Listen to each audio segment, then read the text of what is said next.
everyone. Thank you for joining us here today for the Mahindra Satyam Q1 results press conference. Of course, the panel doesn't need any introduction, but I will do my duty. We have the chairman, Mr. Vineet Nayyar, the CEO, Mr. P Gurnani, and the CFO, Mr. Vasant Krishnan with us. Before we begin the proceedings, just some simple house rules so that we're all on the same page.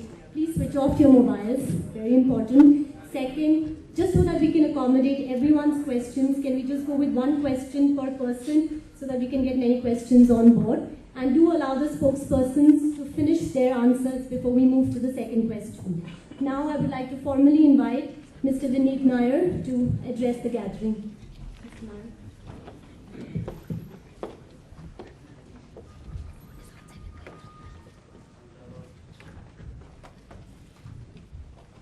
Good afternoon. I hope you have the results in front of you. I do recognize that you may not have had enough time to digest them fully, but we are here to help you interpret them and understand how the company has performed. We are pleased to have begun the financial year on an encouraging note.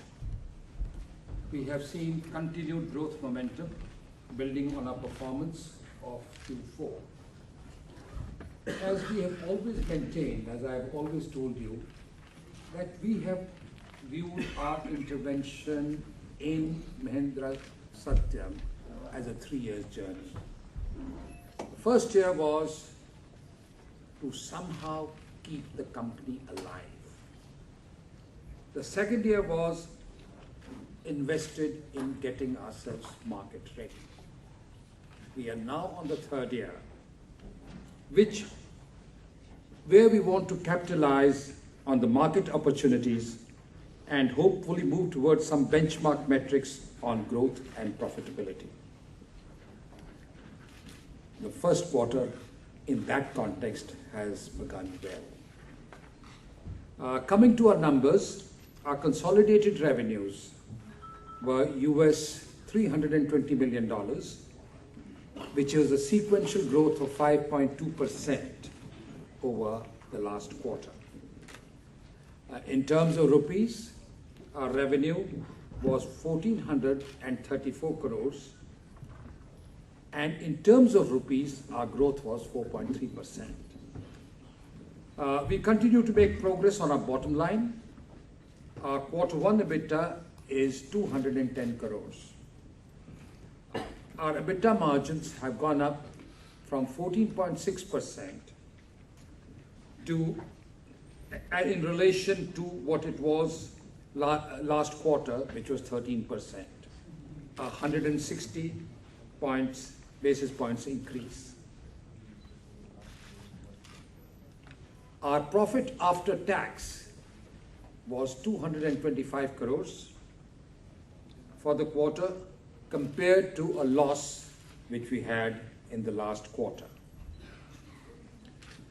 We added about 2,172 employees on a net basis, taking the total headcount to around 31,500. Of the addition, over 1,300 were through our campus program, which has helped us in marginally broadening our employee pyramid. Our attrition also has come down from 22% to 17%. Two other points. One, we continue to fine-tune and restructure our organization. In quarter 2 of FY12, we divested SNB Consulting in a transaction structure to enable us to leverage their framework to service our customers. So in other words, while we have divested the company, we continue to use that structure for purposes it had earlier been secured. The other significant announcement we would wish to make is our decision to wind down American Depository Program in 2012 in an orderly and controlled manner. The planned sequence was in our journey to rehabilitate ourselves. Our planned sequence was first to conform to the requirements of the Indian regulator and become current in terms of that account, in terms of our accounts, as per the requirement of Indian GAAP and as it was approved by the Indian regulator. This, as you know, was done in the last fiscal year. Our second step was to do the same exercise insofar as US GAAP was concerned and get the approval of SEC on that.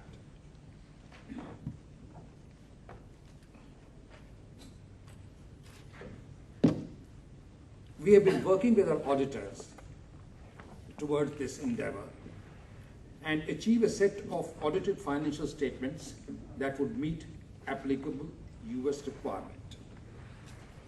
Despite our best effort, in a recent meeting with SEC staff, the staff affirmed the company's understanding that an audit opinion qualified by various audit scope limitations would not be acceptable under SEC rules and regulation, although such form of audit opinion has been acceptable to the Indian regulator. So essentially, we were at an impasse because we could not fulfill certain requirements of SEC which were beyond our control. Remember, folks, that this company had suffered from a fraud of massive dimension, unprecedented in the history of Indian industry. There was therefore certain information which is just not available with us, and we could not produce that information.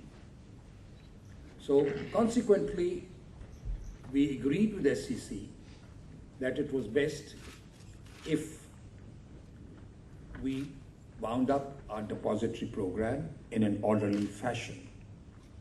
Our one concern is going to be the American depository holders, ADS holders. We want to ensure that they are in a position to liquidate their holdings in an orderly fashion, and therefore that facility will be available to them over the next 6 to 8 months.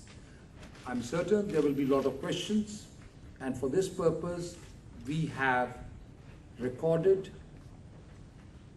our response to the questions which are most likely to arise. So rather than to question us, I would ask you to please look at those answers and work on those bases. Needless to say, the company remains fully committed to serving customers in the US, and this announcement has no impact on our business operations in the US or elsewhere. My colleague P Gurnani will talk further on this issue as to how we are growing and increasing our program and our investment in US in securing more business.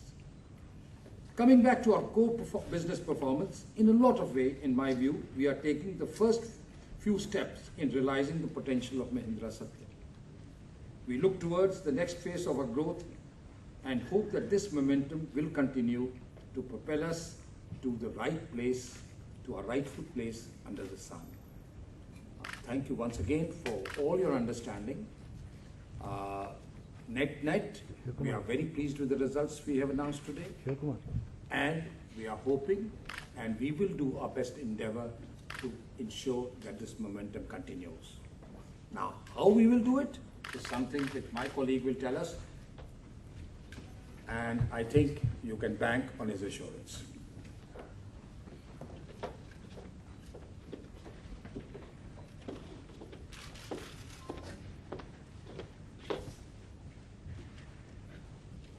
Thanks, Vineet.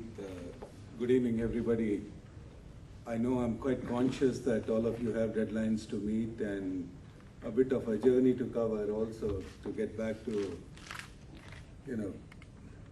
city and further work during the evening. I think, when I look back over the quarter, and if you would recall, all this while we had maintained in front of you that we believe that we are on the right trajectory. We believe that the strength of our people, our relationship with our customers, and our continued investments in technology are the right way for us to look at the future of Mahindra Satyam. And you know, every passing day, every passing quarter, our confidence in Mahindra Satyam Associates and customers continue to repose their faith in us, I think recertifies that our trajectory is now being supported with the results. That we are very pleased, and thank you, Mr. Chairman, for acknowledging that we had a good quarter on almost all the fronts. Our large customer relationships grew.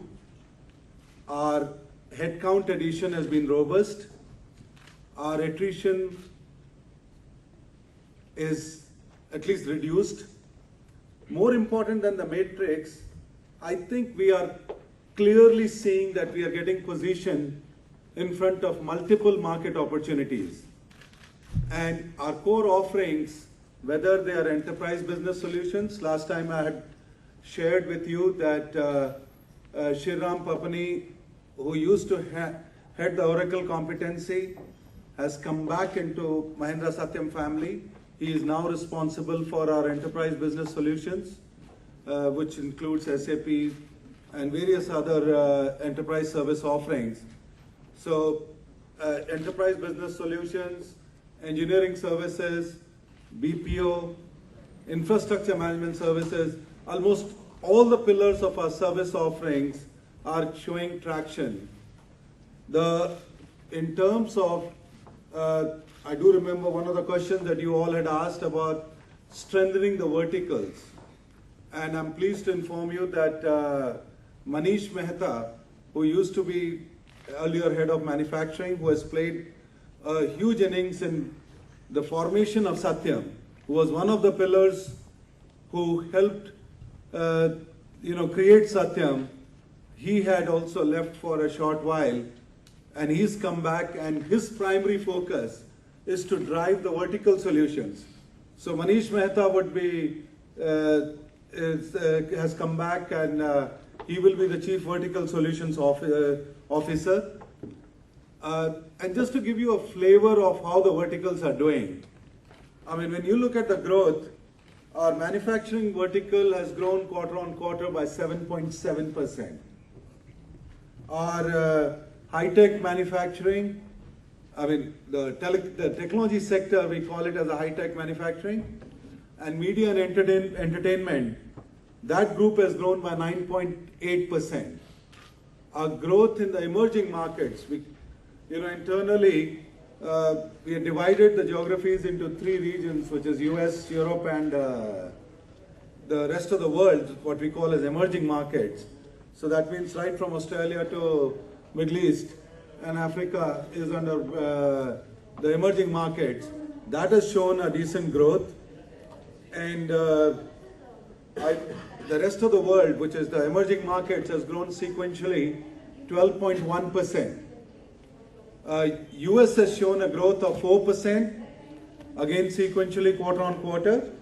So what you're clearly seeing is that all the 3 regions, which is emerging markets, US and Europe, are showing growth.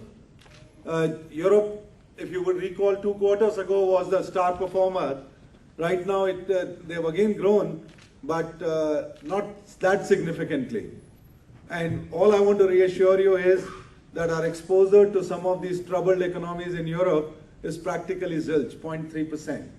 So it's not because of that. I mean, it is just that it is cyclical, but in general, I'm quite pleased with the new account additions that are happening in Europe also. The further good news has been that I shared with you a lot of ex-associates have joined, hundreds of them have joined, and 2 senior leaders I just shared with you. The total headcount is now 31,500. There was a total net addition of approximately 2,200 employees. And as my personal feeling is that we are now in front of many deals. We do believe that our growth engine is now warm, it is humming, and overall, with our continued three-dimensional focus, number one on customer, co-innovation with the customer, number two on verticals, and number three on technology, I think we are on the right track. And overall, I'm confident that we as a company will continue to deliver a reasonably good performance over the years. Now, in terms of our recognitions, as I last time shared with you in large deals, getting endorsement from the analysts is a very, very critical part of any large deal journey, because a large deal is typically advised by some of the senior analysts. I'm pleased to say that TPI has featured Mahindra Satyam in their list for Asia Pacific top 5 service providers and that this kind of a recognition is practically coming to the company after 2.5 years, and that's why we are very, very proud of this achievement that TPI would bring us into their winning quadrants. Similarly, most of you are aware that we did an industry analyst meet where we called in all the analysts to showcase our technology, showcase our bets on the new innovation, and this happened in Bangalore. Similarly, on 24th of June, we invited all the financial analysts to come and speak to us, and we presented in these two forums, in the industry analyst meet, in the financial analyst meet, the strengths of TechM and Mahindra Satyam together.